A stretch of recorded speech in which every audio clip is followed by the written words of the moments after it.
What's up, world? It's your boy, Mike Muse, with another conversation on Mike Muse Show. I am so excited to be in conversation with my next guest. This individual has brought me out. And I couldn't think of a better person than Pastor Touré Roberts. I've been watching you. I'm still thinking it's third person if you're not here. I've been watching you, Pastor, from apart for some time, man, on social media. You have a great social media presence, and I'm bi-coastal. And so I have passed your church all the time because I live off of La Brea. I always say to myself, I'm going to stop in on a Sunday service. Don't judge me, Pastor, but I look at when I'm out in LA as like a vacation. Right? So it's like I don't do the church on a vacation. I need to change my mindset. Ladies and gentlemen, the pastor of the Potter House 1 LA, Pastor Touré Roberts, an author. What's happening, brother? Thank you. Wonderful to be here. And if you come on your vacation, I promise I will make it just come to church, and I'll take you down to the beach afterwards, right? I would love that. I have to change up the thought process how I see that, man. But you have an incredible following, both online, but also too, like my friends in LA go out there and they're always raving about you. And I've seen some of your sermons and you're so great. And I see people lining up to head in there during the time, man. So congratulations to you and to the movement and what you and Sarah have created and what you guys are doing. Talk to us about why you enjoy being the pastor, because you have such as relatability, such an ease about you. Yeah. Well, first of all, I love people. I truly, truly love people. And I also believe in what's on the inside of people, sometimes even beyond what they believe is on the inside of them. I think that I have an epiphany and a revelation about what's in a human being and what can come out of them, what they can become, what they can give to the world if they're just encouraged in the right way. I can see that. Let me tell you something. When I say he's relatable, audience, his fit is too smooth. This brother has the coolest varsity jacket. Are you a coat guy, Pastor? I'm a jacketed guy. I am a jacketed guy because sometimes I eat a little bit too much. So that jacket sometimes can hide. If you just get just one hamburger too many, you can throw that jacket on and it camouflage it. That is absolutely amazing. Pastor, you're here to talk about a book. Before you talk about your book, I've been talking a lot on my show, and I've had many individuals come up here from different walks of faith, and I love having this discourse, religion versus spirituality, and I like to call myself more spiritual than religious. But I grew up religious, in church faithfully, Monday, Wednesday, Saturday, and Sunday. College, I went to church. Even here, I still attend church, but I often claim that I'm more spiritual than religious. Is there a difference? How do you address when you hear that commentary of religion versus spiritual? And I'll be honest, I was having this conversation with my sister. I don't mind putting it out there. And she considers herself religious. I'm spiritual. And we had a huge debate to the point, Pastor, it almost became an argument until I told her, I think we should stop talking about this subject now. And so can you referee me and my sister's debate when it comes to that? Well, we have to start with recognizing that we could be talking about semantics, because for some people who consider themselves religious, they're actually spiritual, but that the term religion is the framework in which they came to their spirituality. So let me just begin by saying this is a generalization, because it does come down to semantics. But ideally, religion for me represents limitations. Spirituality represents the limits being off. And when you're talking about God, you're talking about the creator of heaven and earth and all things that pertain to God. How can you limit God? That's kind of, particularly from the human level, how can you fully, completely put God entirely in a box and say, this is how you access God. This is all that God thinks and feels and knows. So for me, religion is when you put God in a box and you say, because God did something this way, then this is how God is. And so whereas spirituality is, in my estimation, is about searching. Spirituality is about acknowledging that we don't have it figured out. In fact, I don't think that we'll have it all figured out while we are on this green earth. So I think that spirituality, in my estimation, is humility. It is to say that we are all on a journey. We all, and again, I'm an optimist. I believe in the best of people. We all are looking for something good. We're all looking for something higher. We're looking for purpose. And spirituality gives people permission to take their own journey and to discover God. And it's been my experience that when you allow people to take their own journey, maybe you give them some guideposts like love God with all your heart, love your neighbor as you love yourself, which is the greatest commandment. All of us can get with that. Mm-hmm. But when you give them permission to find God, when they find God, it's real, it's deep, it's personal, it's relatable, back to your point. And that's just the way I feel about it. I think religion is about limitations. Spirituality says, I'm taking the limits off in my pursuit of God. I absolutely love it. I never heard that terminology, nor have I heard that perspective. But I think that's so true. And that actually is my journey. And it's through religion that unleashed a spirituality in me that allowed me, gave me permission to be more spiritual. And I believe that it allowed me to have more of a vulnerable relationship with God. Because I think there's something about religion that has this dogma attached to it, to what you're talking about putting it into a box. Mm-hmm. And I always talk about it from my own personal journey. I can't talk about it from anyone else's journey, but from my own personal journey, I always felt that there was always this intercessory of religion to God, right? This intermediate, right? Mm-hmm. Like call the pastor to pray when someone is sick, right? Mm-hmm. But it was in my journey going through the church I go to, it taught me the power within, and God is within me, and that I can lay hands on the sick, right? I have the power of prayer, right? That my prayer isn't less than the prayer of a pastor, right? And then so within that space and capacity, I began to, pastor, take the training wheels off. I think there was some training wheels associated with my religiosity, if you will. And then through that, I feel like the openness and the relationship I have with God now, it's so beautiful, yes, right? And it's so vulnerable, and there isn't no in between. There's no deacon, right? There's no mother of the church, for me to call, but it's just now my one-on-one time with him and the vulnerability of it. Yeah, my spiritual philosophy, my leadership, my pastoral philosophy literally is to be working myself out of a job. In that I feel like my role is to create an environment where you can connect to the voice of God for yourself. I don't want to be God's voice to you. I'm a limited resource, one. Two, I am not perfect, and three, I will not be here forever. And so the best use of my gift to love people, to encourage people, the best use of my gift and my time on this earth is to connect you to the voice of God so that you can have your own relationship, and ultimately you will be in a position to connect others to the voice of God.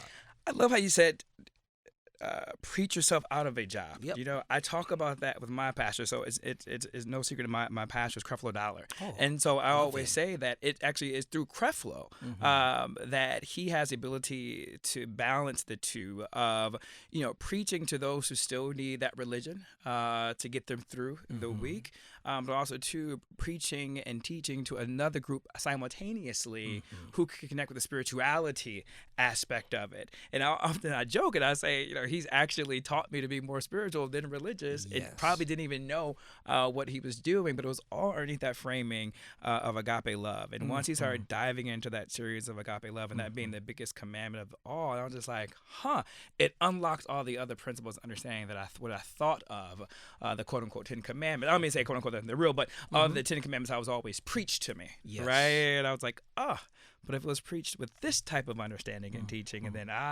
the shackles came off, aspect of it. Well, first of all, I love your pastor, Creflo Dollar. I know him. I've had a chance to spend some time with him. I think he's amazing. But to your point, you talked about agape love. When Christ was asked what the greatest commandments were, he says, love God, love yourself, and love your neighbor. He said, upon this hang all the law and the prophets. So sometimes religion complicates things, right? Because you've got that human thing and and we're sensitive towards what we're sensitive. We're empathetic about what we experience, not what you experience. And so that's where the complication comes in. But he simplified it. He said, love God, establish a relationship with God. And here's the thing, when he says love God, he's not trying to force you into loving God. All he's saying is get to know God. To know God is to love God when you see God purely for who God is, and then that fosters a healthy relationship with self. Love God, self. I can't even love self well unless I have a relationship with God and sense the affirmation of God, affirming me and just who I am. Look, you don't have to do anything. You don't have to practice. You don't have to do any of these rules, 7 steps to getting God's love. No, no, no. Just be you and I will love you. That is liberating. It is absolutely liberating. Fear leaves. Fear, the root of fear is the absence of being loved for who you are. So when you are loved for who you are and you come into that consciousness, fear is gone. You're able to give love to others, and what you contribute to society with a fear-based consciousness is beyond anything you can imagine doing. And so I love that your pastor created that for you, created that environment of agape, because we flourish. Agape to the human soul is like sun to a flower. That sun comes in and that flower just flourishes. And I subscribe to that, and it sounds like you do too. I do, and that also too was, and I'm getting your book audience. He's actually here to talk about the other book, not the good book. Well, you can always talk about the good book, but your book, Balance, Positioning Yourself to Do All Things Well. And I think the transition point for me is something you just mentioned. You talked about agape love and then loving on self. And for me, through spirituality and then through couple, I've learned the concept of grace, right, and the importance of grace, and how sometimes grace gets left out of religion, and it's because if it gets left out of religion, we oftentimes beat ourselves up, not recognizing that we have the grace, right? And then therefore we don't give enough self-love because of that. You taught there's a chapter in your book that stood out to me the most out of everything, and it was about the teaching this of this being more self-full, right, and doing the self-care. And for me, that is grace, right? That is saying that I can spend once with self, I can be vulnerable enough with self, and I think in your stillness and your quiet time, that's when you can hear the voice of God clearly. But also thinking about being self, from a non-spiritual point, it's just recharging. I always say I take myself out on dates, and so I just had a date with myself last Sunday. Where I walked around, grabbed some coffee, the sun was shining, and I went to one of my favorite Italian restaurants that has this beautiful on the corner and like in the Village area of New York City, and just sat out and had an incredible 3-course meal by myself. Wow. People watched and just had the most amazing time with self. Talk to me about why you think it was important that I did that. Right, and then what is your perspective on being self-full, and the narrative of self-care? So in the book, I talk about the difference between being quote unquote selfish and self-full. It is not selfish to prioritize self. Selfish is when all you care about is yourself and no one else, and that is what makes you selfish. But I have learned, some people think that when you prioritize you, and here's something that we all struggle with. We feel guilty sometimes for taking, if you have responsibilities, a spouse, a family, a career, whatever. Sometimes we feel guilty for taking care of ourselves. We believe that if we detach to take care of ourselves, then the people around us will suffer, and we think it's selfish. It's actually selfish to not do that. The people don't suffer because you withdraw to self-care. They suffer because you don't. Because when you don't do that, you cannot bring your best self to the relationship, to the workplace, to the parenting. And so I coined this term being self-full. It's not selfish. It is being mindful of self, being mindful of the needs of self. And then another thing is the word alone has a negative connotation to it. When you hear alone, I heard someone say once, I'm tired of sleeping alone, and I said, well, don't look at it as sleeping alone. Think about it as sleeping with yourself. But that's a whole other story. Alone is not a negative thing. In fact, if you break down the etymology of that word, it's from a Latin phrase, al ana, and al ana means all one. So alone fundamentally is not a negative thing. It is the environment that allows you to become all one in a society that fragments you. And so loving yourself, being good with being with yourself, not by yourself, being with yourself. We are fascinating. We ought to get up every morning and look in the mirror and just get curious. Who am I really? I was created in the image and the likeness of God, of the Creator. Who am I really? And I believe that the journey of self-discovery is brilliant. What was in God's mind when God thought me up? It had to be, listen, God doesn't make any mistakes. And so there had to be a brilliant thought in his mind. So, it can be a very exciting journey to live life with a curiosity about self and tend to self until the fullness of self emerges. Do you think people have issue being vulnerable with self? And where do you think Yeah. that comes from?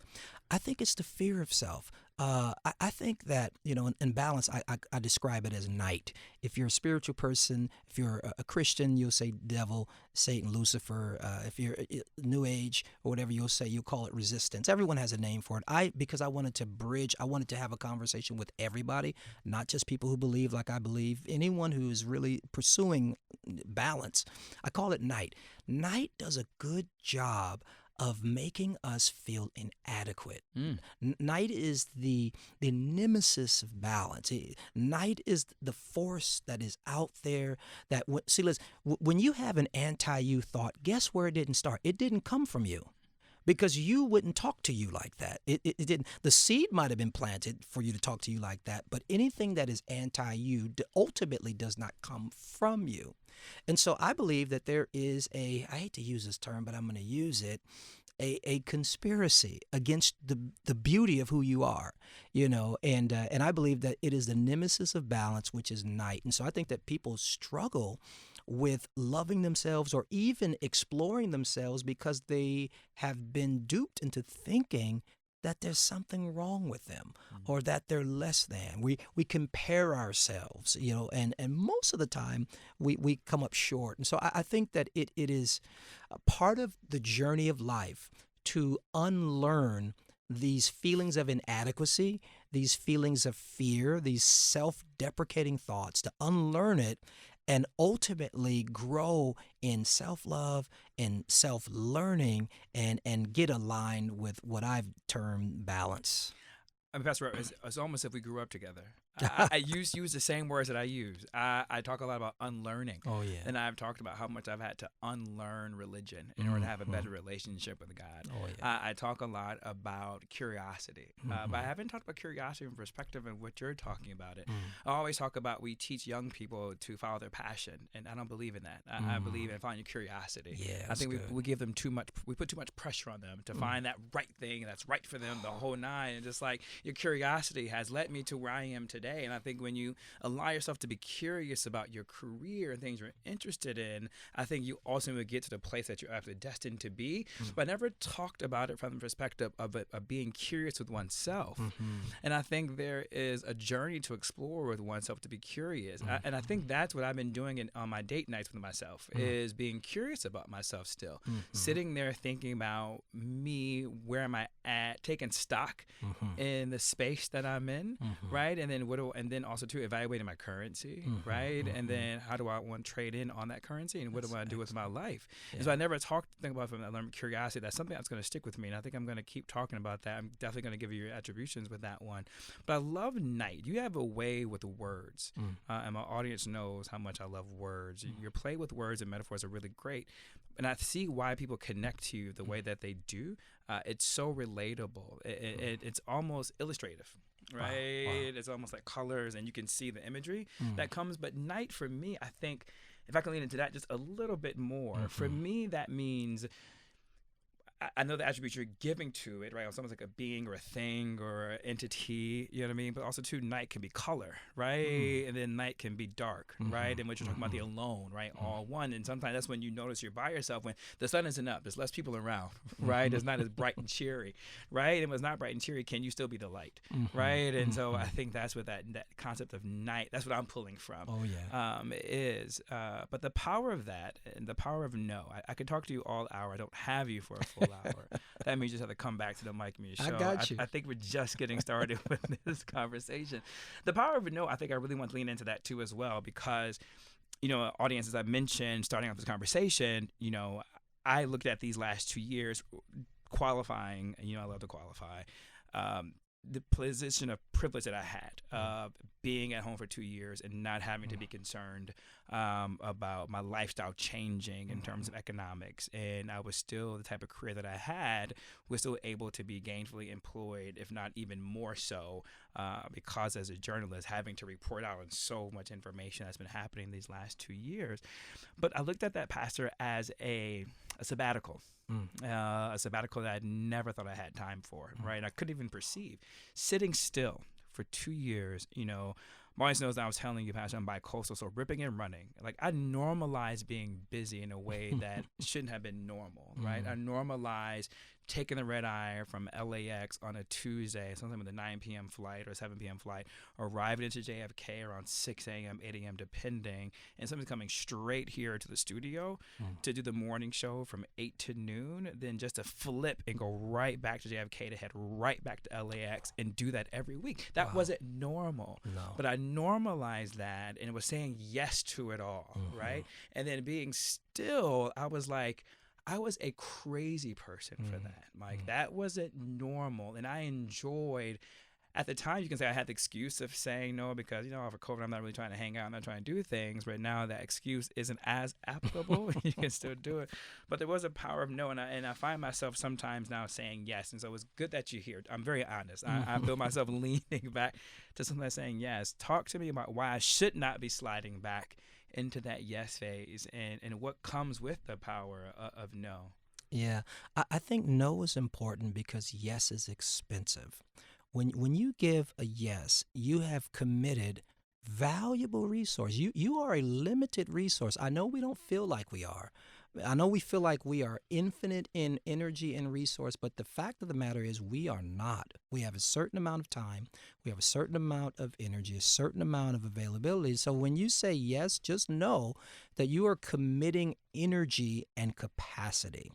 And it is energy and capacity that you need for your purpose, for your calling, for your curiosity, for you to be able to move and respond to opportunities that God brings your way. So no protects yes. So as I put no out there, and I'm not saying be a cantankerous person, and mean and just, not open, but to know that no is not a cuss word. To know that no is not a betrayal to a friend or to a colleague. It's not a betrayal. In fact, what would be a betrayal, if you say yes to something you should say no to, you're betraying yourself. And so no protects your yes. It creates boundaries, and we can't be great without boundaries. Ooh, that's so good.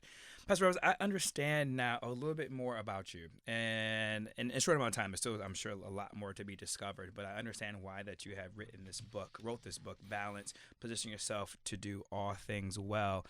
Just in the first half of our conversation, I got a chance to learn a little about your Constitution, and my audience knows that I'm very curious about a person's Constitution because once I understand a little bit of your Constitution, I understand the decisions and why you do the things that you do, and things for me click and make sense. So I see why you have the type of influence, not in this negative way, but this influence of being able to connect with people, right? And what makes your writing style so easy and conversation so easy. And I see why I've been able to connect with you online via the internets, if you will. Congratulations on this book. Thank you so much. Audience, make sure you go grab this book wherever you get books from. Again, it's called Balance, Position Yourself to Do All Things Well. Pastor Roberts, it was so great having you on the Mike Muse Show. That's amazing. Great conversation. Let's do it again. I would absolutely love that.